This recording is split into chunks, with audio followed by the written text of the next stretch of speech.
ඔයා ඔයාගේ දරුවට කොහොම කිව්වත් ආදරෙන් කිව්වත් බැනලා කිව්වත් ගහලා කිව්වත් කාලසටහන් හදලා දුන්නත් මොන දේ කරත් ඔයාගේ දරුවා තාමත් වැඩ කරන්නේ නැත්නම් ඔයා අනිවාර්යයෙන්ම මේ වීඩියෝ එක බලන්න. මම මේ කියලා දෙන දේ ඔයා මාසයක් කරොත් ඒ කියන්නේ දවස් 30ක් කරොත් ඔයාට ඔයාගේ දරුවව ඉන්න තැනින් 80%ක වැඩි ප්‍රතිඵලයකට අරගෙන යන්න පුළුවන්. එහෙනම් වීඩියෝ එකත් එක්ක එකතු වෙන්න මගේ YouTube channel එක subscribe කරලා නැත්නම් දැම්ම subscribe කරන්න. හරි. අපි කතා කරමු වැඩක් කරන්නෙම නැති දරුවන්ට මොකද්ද මේ අද මම කරන්න කියන්නේ කියලා. ඇත්තටම මේ වීඩියෝ එක බලන්න කලින් ඔයා හොඳට හිතන්න මම මේ අද කතා කරන්නේ වැඩිපුරම වැඩක් කරන්නෙම නැති. ඒ කියන්නේ ලකුණු මට්ටම 15ම තියෙන දරුවෙක්ව 80%ක් දක්වා ලකුණු ටික වැඩි කරගන්නේ කොහොමද කියලා. ඒකට ඔයාට කැප කරන්න තියෙන්නේ මුළු දවසටම. ඒ කියන්නේ පැය 24ටම විනාඩි 20ක වගේ කාලයක්. විනාඩි 20ක් දවස් 30ක් එක දිගට මේ දේ කරොත් ඔයාට අනිවාර්යයෙන්ම ඔයාගේ දරුවව උසස් තැනකට, ඒ කියන්නේ 80%ක වගේ වැඩි ප්‍රතිඵලයකට දරුවව අරගෙන යන්න පුළුවන්. හැබැයි මේක අඛණ්ඩව කරන්න ඕන. දැන් අපි කතා කරමු මේක කොහොමද වෙන්නේ, කොහොමද කරන්නේ කියලා. හිතන්න ඔයාට ඉන්නේ කොච්චර කිව්වත්, ඒ කියන්නේ මොන විදිහකට කිව්වත් කොහොමවත්ම වැඩක් කරගන්න බැරි දරුවෙක් නම් ඔයා ඉස්සෙල්ලාම එයාගේ දවසේ විනාඩි 20ක් මම හිතන්නේ ඒකට සුදුසුම වෙලාව ගැන මම කරලා තියෙන වීඩියෝ එකක් ඒකත් බලන්න කමක් නැහැ. ඔයාට පහසු ඕනම වෙලාවක විනාඩි 20ක් තෝරගන්න. ඒ විනාඩි 20දී ඔයාගේ දරුවට එයා ඉගෙනගත්ත දේවල් නැවත මතක් කරන්න. ඒ කියන්නේ මේ විනාඩි 20දී එයාගේ පාසලෙන් පැවරෙන වැඩවත් වෙන මොකුත් පොත් කියවන ඒවාවත් මොකුත් නෙමේ.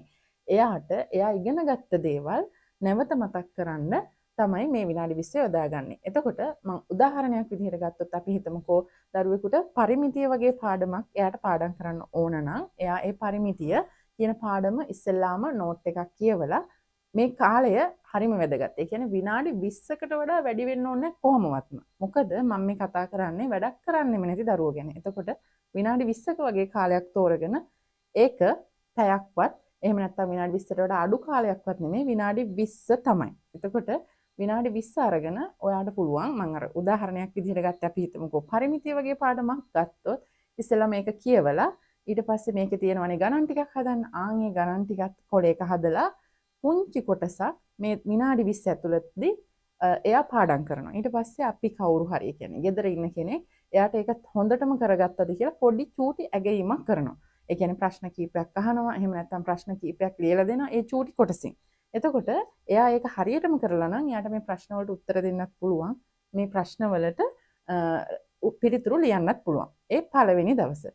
ඉතින් ඒ විදිහට විනාඩි 20 කොටසක් තෝරගෙන දවසට විනාඩි 20ක් අරගෙන මේ විදිහට විෂය කරුණු කොටස් වශයෙන් පොඩ කරන්න තමයි මේ වැඩේදී තියෙන්නේ. මේක හැබැයි අකණ්ඩව දින 30ක්. ඒ කියන්නේ අනිවාර්යයෙන්ම මැද්දේදී දවස් දෙකක් කරනවා, එක දවසක් කරන්න එහෙම බෑ.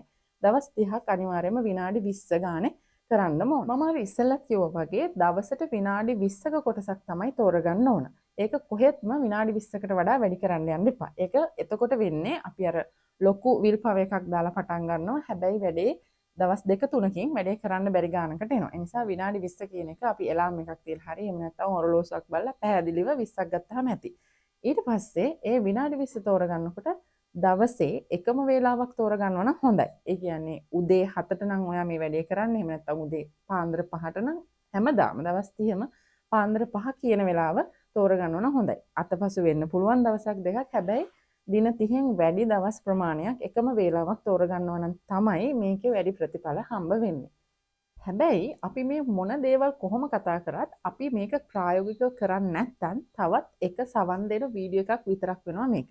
මේක ඇත්තටම අහන්නේ උවමනාව තියෙන තමන්ගේ දරුවා වැඩ කරන්නේ නැහැ කියලා හිතන දෙමව්පියෙක් නේ. ඉතින් එහෙමනම් ඔයාගේ දරුවා සෙල්ලම් කරන, එයා වෙන වැඩවලට වැඩිපුරම කාලය යොමු කරන කෙනෙක් නම් එයාව මේකට යොමු කරගන්න එක තමයි අපිට මෙතන තියෙන අභියෝගය. ඒ නිසා ඔයාගේ දරුවට පැහැදිලි කරලා කියන්න එයාගේ දවසේ පැය 24න් පුංචි කොටසක් තමයි මේ වැඩේට අපි ගන්න කියලා. ඒක එයාට තේරෙන්නෙම නැත්නම් අපිට පුළුවන් ඔරලෝසුවක් පෙන්නලා මෙන්න මේ කට්ටේ ඉඳලා මෙන්න මෙතෙන්ට නිකන් විතරයි ඔයාට වැඩ කරන්න තියෙන්නේ. ඒක කරන්නම ඕන කියන එක එයාට පැහැදිලි කරන්න. දැන් මේ වැඩේ ඔයා දවසක් කරනවා, දෙකක් කරනවා, තුනක් කරනවා. ඔහොම දිගට කරගෙන යද්දී එක දවසක් දෙකක් මොනවා හරි හේතුවකට අතපසු වුණොත් සාමාන්‍යයෙන් අපේ මොළයේ ස්වභාවය තමයි අපි මේ වැඩේ සම්පූර්ණයෙන්ම අත්හැරලා දාන්න බලනවා. ඒක අපේ ඕනම දෙයක හැටිනේ. ඒ වුණාට ඒ දවස් දෙක මගහැරුණාට නැවත ඔයා අහපව් අර පටන් ගත්ත උනන්දුවෙන්ම නැවත පටන් ගන්න. ඊට පස්සේ ආයේ අර මුල වගේම පුරුදු කරගෙන යන්න පුළුවන් නම් දවස් 30 එක දිගට කරලා බලන්න. මේක දරුවගේ ධාරිතාවය අනුව එයාට පාඩම් කරන්න පුළුවන් හැකියාව අනුව වෙනස් වෙනවා. හැබැයි මම කතා කරන්නේ කිසිමම දෙයක් කරන්නේ නැතුව පාඩමට කිසිම උනන්දුවක් දක්වන්නේ නැති අය ගැන. ඒ නිසා තමයි අර විනාඩි 20 කියන කොටස දාලා දවස් 30ක් එක දිගට කරන්න කිව්වේ. එතකොට මේ විදිහට දිගටම මේ පුරුද්ද කරගෙන ගියොත් දවස් 30ක් කරගෙන ගිහිල්ලා බලන්න හොඳ ප්‍රතිඵලයක් ඔයාලට ලැබෙනවා අනිවාර්යයෙන්ම. එයාව 80% කර මම මුල් කිව්වා වගේ එයා ඉන්න තැනට වඩා 80%ක විතර වැඩි ප්‍රතිඵලයක් ඔයාලට ලබා ගන්න පුළුවන්.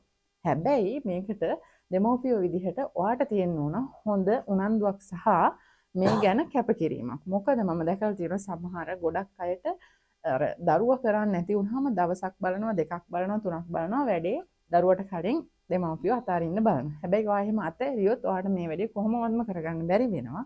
ඒ නිසා දින 30ක් අනිවාර්යයෙන්ම මේ දේ කරලා බලන්න. ඔයාට හොඳ ප්‍රතිඵලයක් ලැබෙනවා.